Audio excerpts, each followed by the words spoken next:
Hello, PC Scarratt. I'm going to ask you a few questions so you can highlight to the students some of the kind of do's and don'ts really of Leggit, the sponsored hitch that they're all about to take part in.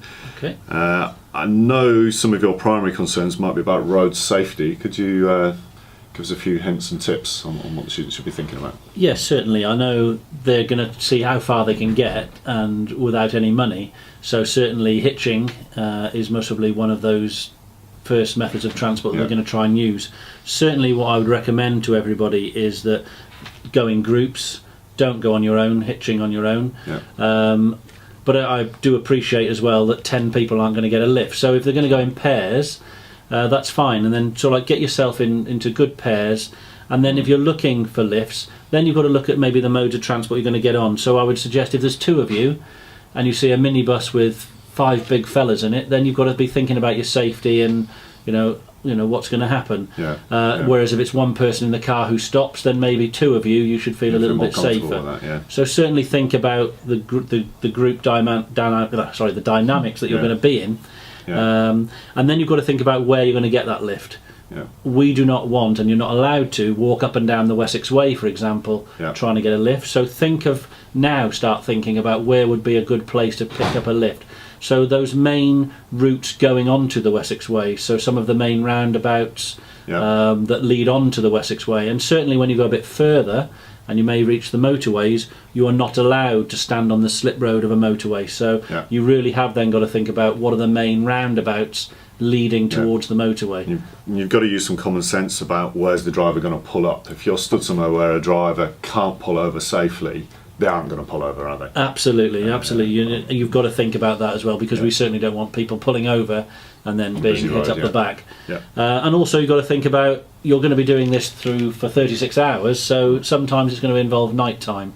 So you need to be wearing something bright, and I don't expect you to be wearing a big high vis like the police wear, but bright colours. I think they're going to be given a sweat bright red hoodies, and that'll help, and that explains what they're doing as well, so people might understand what they're up to a little bit better. If you've got a bright red hoodie on, you're with saying what it's about, you're more likely to get a lift than if you're in a dark hoodie pulled over your face, thinking as a motorist, are they really going to stop and pick up 2 people wearing dark hoodies where you can't see their faces?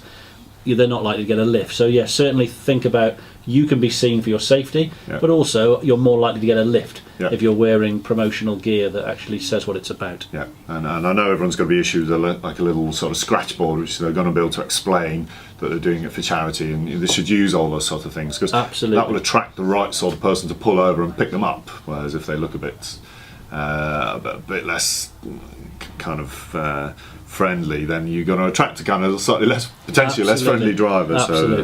But I think I would be, if I was doing it, I'd be thinking about trusting my instincts. If a situation felt right, then okay. If it for any reason feels wrong, or something tells you that it's wrong, you're quite within your rights to say no, thank you. I don't Absolutely. Need lift. Personal safety training that we do, one of the first things we always say to you is, if something doesn't feel right, trust those instincts, because it most probably isn't right. So you're quite right with that. Thanks, Andy. The other thing that we're a little bit worried about is the potential to annoy people, to annoy the rail companies or the bus companies or the port authority and things like that, because there'll be a lot of people travelling in a very short space of time, and we know that they're going to hit things like the Bournemouth railway station, probably National Express and things like that. There are some basics about travel. Is you need a ticket. There is no way around it, really. No, there isn't. And to be honest, plan ahead. I'm sure that you're going to be told lots of times to plan ahead, but get yourself a ticket, because if you leave it to the morning that you're leaving and you run to the bus station, to the train station, you'll most probably be joined by about 50 other students who will all be trying to do the same thing. And eventually, we're talking about annoyance, the train company, the bus company will just say, no, we're not giving tickets to anybody. So if you can plan ahead and get the ticket, because if you try and get onto any mode of transport, public transport, without a ticket, and the conductor or any member of staff on there sees you, technically you're committing an offence. And I know it is a charity run, but at the end of the day, if they've got lots of people doing that without tickets, they're going to get fed up, and people may find themselves getting in trouble. So try and get ahead of yourselves, do your blagging in advance, so get onto the train companies a week beforehand, explain what you're doing, try and blag some charity tickets, put your thinking caps on, really. Absolutely, A few people are going to head for Dover because they're going to try and get across the channel. The port area of Dover is pretty much a no man's land. It's a no-go zone without a ticket. Yep. Due to sort of heightened security risks that Yes. with the cross-channel things. So students again need to think ahead of that. It's no good really ending up at the gates to the port of Dover expecting to pick a ride up off a lorry driver, because they aren't going to be interested. No,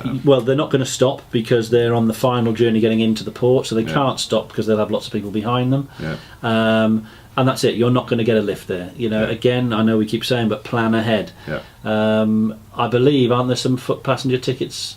There's the opportunity to turn up and make arrangements with the Leggit organisers. Good. They've arranged for a batch of walk-on tickets. I think it's in batches of 10, so you need to get yourselves organised into a group of 10.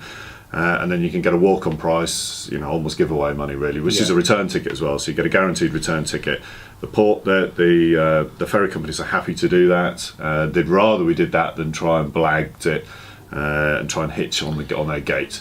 I think if you're going to get a ride onto a ferry, you need to be thinking way back. You need to be picking a lift up way in advance of Dover, really. Yeah, It's going to take you right through. It won't happen anywhere near Dover. You need to, again, plan ahead. Yeah. And you'll be lucky, because it might all be someone who's booked their car on with 5 passengers and has got 2 spaces to take you through. And you've got, and obviously you will need your passport. If you haven't got your passport, forget going to Dover anyway. Absolutely. Yeah. Anything else, Andy, before we? No, I think I'm sure you're all going to have a great time, but there is a great possibility that things can go wrong. So plan ahead, think of your safety at all times. You're not invincible, and you've got to make sure that you look after yourself, but see how far you can get. But think about the laws and think about your safety. Have a good time. Thanks, Andy.